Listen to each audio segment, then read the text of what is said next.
The man took advantage of the lull in the fighting to rest in a corner, the shade making him drowsy. Suddenly, a blinding light hit his face. Curious, he approached and found it was a photo of a beautiful woman. The next moment, a shell exploded where he had been, leaving a crater. He was knocked out, but others died. When he awoke, a medic handed him the photo saying, "I saw you pick it up. Looks like it saved you. Got yourself a guardian angel."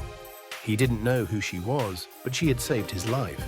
After the war, Nick was grateful and vowed to find her. When Nick arrived there, she approached him like an angel. Meeting for the first time, Nick was so nervous he couldn't speak, fiddling with his clothes. Ella thought he was there for a job and wanted her grandmother to talk to him.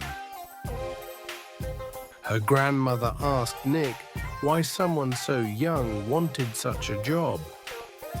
Nick said he was tired of the city's noise and wanted a peaceful job, so they let him stay. Nick worked hard, cleaning the kennels and tidying the warehouse, always cheerful and never complaining. Nick expressed his love for her and said, "If you need me, just tell me. I'll always be here for you." This long-lost sense of security pained Ella, and she realized she had feelings for him too. When Nick was about to leave, she invited him on a date. That evening, they went to a pub, sharing their pasts. Later, they strolled by the river, the air filled with romance, making their hearts race.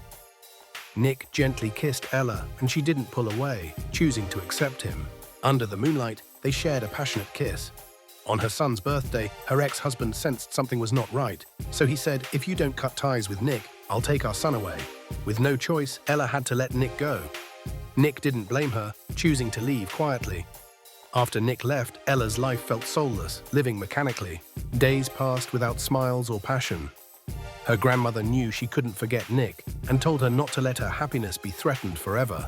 "I am doing the best that I can." Her grandmother's words resonated with Ella. "For my son, I did nothing wrong, but I have the right to pursue my happiness. I can't live in my ex-husband's shadow forever." She decided to confront her ex-husband, stating she wouldn't yield and had fallen for, "No matter what happens, I'll be with him." Ella then resolutely sought Nick. Seeing him brought joy and warmth to her. They embraced tightly and kissed and lived happily ever after.